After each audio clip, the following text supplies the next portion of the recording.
तो हमारे पास हम 1D में कर चुके हैं, 2D में कर चुके हैं और 3D में कर चुके हैं। अब हम इसका करते हैं जनरलाइज फॉर्मूला, क्योंकि ये आपको डेरिवेशन आनी चाहिए। बट अगर आप नेट के पॉइंट ऑफ व्यू से देखेंगे तो एक छोटा सा रिजल्ट याद करना है, इतनी लंबी डेरिवेशन करने की जरूरत नहीं है। बट जो इंटरव्यूज होते हैं नेक्स्ट PhD में, ठीक है, वहां पे ये क्वेश्चन पूछ लिए जाते हैं, वहां पे आपको डेरिवेशन भी आ सकती हैं। ठीक है, तो अब यहाँ पे इसका जनरलाइज फॉर्मूला क्या है? जनरलाइज फॉर्मूला, इसका जनरलाइज फॉर्मूला है density of states is directly proportional to e raise to power d by s minus 1, d by s minus 1। अब यहां पे d क्या है? d है डायमेंशंस। ठीक है, d की वैल्यू हमारे पास होती है 1 फॉर 1D, d की वैल्यू 2 होती है फॉर 2D और d की वैल्यू 3 होती है फॉर 3D।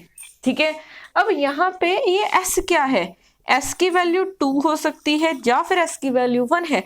एक्चुअल में s हमारे पास एक कांस्टेंट है जिसकी वैल्यू 2 हो सकती है for non relativistic case. Non relativistic case means जैसे कोई पार्टिकल फ्री है, ठीक है, जो भी स्पीड ऑफ लाइट से मूव नहीं करेगा वो क्या होगा? Non relativistic. ये क्या है? Relativistic case. रिलेटिविस्टिक केस के लिए जैसे फोटॉन्स हो गए। ठीक है, अब यहाँ पे हमारे पास जब भी क्वेश्चन में आपको ना गिवन हो कि कौन सी डायमेंशन है और कौन सा केस है, रिलेटिविस्टिक का या फिर नॉन रिलेटिविस्टिक का, तो आपने क्या मानना है? 2D 3D में मानना है और नॉन रिलेटिविस्टिक का केस मानना है। ठीक है, जब भी क्वेश्चन में कुछ भी मेंशन ना हो तो 3D में मानोगे और नॉन रिलेटिविस्टिक का केस, ठीक है, लट करके चलोगे। अब जो भी हमने लास्ट 2 वीडियोस में किया था वो हम नॉन रिलेटिविस्टिक के लिए कर रहे थे। तो जैसे आप क्या करें, नॉन रिलेटिविस्टिक के लिए कर रहे थे तो s की वैल्यू 2, अगर आप 1D में देखोगे तो d of e directly proportional to e कितना हो जाएगा? 2/1, नहीं सॉरी 1/2 माइनस 1 मीन्स क्या हो जाएगा? -1/2। ठीक है, ये 1D के लिए, 2D में क्या हो जाएगा? d 2/2 माइनस 1, तो 1 माइनस 1 0। ठीक है, अगर आप 3D में देखोगे तो क्या हो जाएगा? 3D में देखोगे तो 3/2 माइनस 1 मीन्स 1/2। यही हमने लास्ट 2 वीडियोस में फाइंड किया था। तो इसका generalize formula density of states का ये है। ठीक है, अब ये डेंसिटी ऑफ स्टेट्स का जनरलाइज फॉर्मूला है। अब यहाँ पे अगर हमने माइक्रो स्टेट्स का जनरलाइज फॉर्मूला निकालना हो तो वो कैसे निकालेंगे? नंबर ऑफ माइक्रो स्टेट्स का जनरलाइज फॉर्मूला।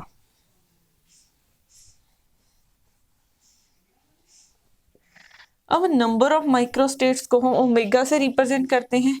अब ये हमारे पास किसके इक्वल होता है? v क्या है? Volume in position space. Volume in position space pi raise to power d/2 p raise to power d by h raise to power d by h/2 factorial.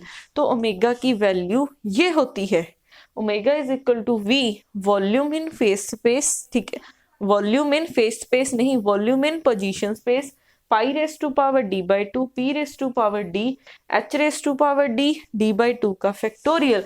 और यहाँ पे d क्या है? डायमेंशंस हैं।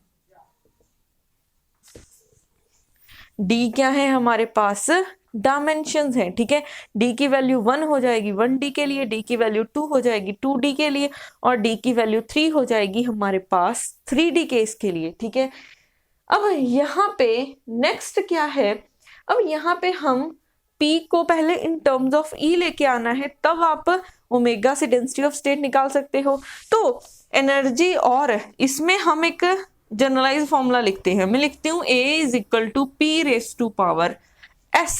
ठीक है, S की वैल्यू आपको पता है कि S की वैल्यू 2 होगी नॉन रिलेटिविस्टिक केस के लिए और S की वैल्यू 1 होगी रिलेटिविस्टिक केस के लिए। ठीक है, S की वैल्यू 2 होगी नॉन रिलेटिविस्टिक केस के लिए और S की वैल्यू 1 होगी रिलेटिविस्टिक केस के लिए।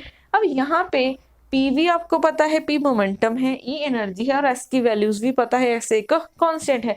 अब यहाँ पे ए क्या है, ए की वैल्यू 1/2m होती है नॉन रिलेटिविस्टिक केस के लिए, और ए की वैल्यू सी होगी फॉर रिलेटिविस्टिक केस के लिए। अब देखो, अगर आप नॉन रिलेटिविस्टिक केस की बात करते हो,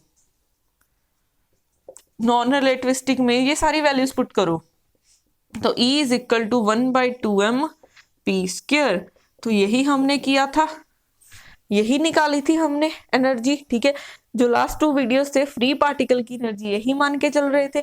अब निकालो रिलेटिविस्टिक पार्टिकल के लिए, रिलेटिविस्टिक के लिए ये वाली S की वैल्यू 1 और A की वैल्यू C पुट करो, तो ये कितना हो जाएगा CP।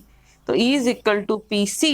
यही होती है एक फोटोन की एनर्जी, यही होती है किसी भी रिलेटिविस्टिक पार्टिकल की एनर्जी, ये हो जाएगी, ठीक है।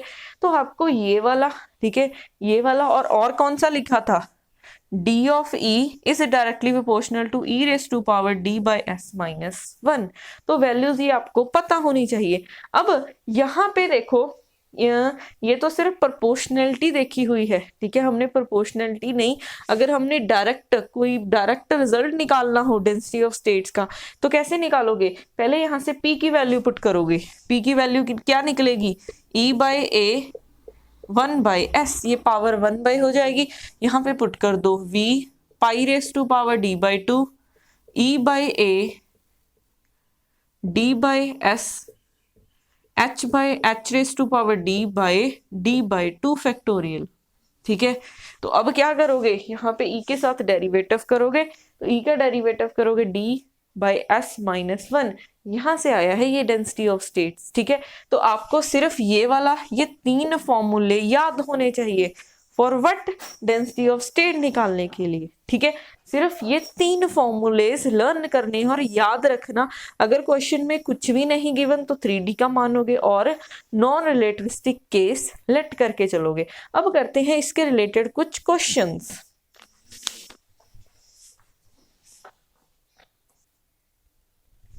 तो अब क्वेश्चन क्या है, the electrons in a graphene can be thought of as a 2-dimensional gas with a linear energy momentum relation E is equal to P into V, where P की वैल्यू Px Py है, ठीक है। अब यहाँ से आपको पता चल सकता है कि ये 2 डायमेंशनल की बात कर रहे हैं। अगर यहाँ से भी आपका ध्यान नहीं जाता तो ग्राफीन क्या होती है, 2 डायमेंशनल में होती है, तो इसकी डायमेंशन कितनी गिवन है, 2, and V is a constant, the density of states varies with E as. तो हमें पता है डेंसिटी ऑफ स्टेट्स कैसे वेरी करती हैं, E raise to power D/s minus 1। अब यहाँ पे D की वैल्यू कितनी गिवन है, 2 गिवन है, 2 डायमेंशन की बात कर रहे हैं।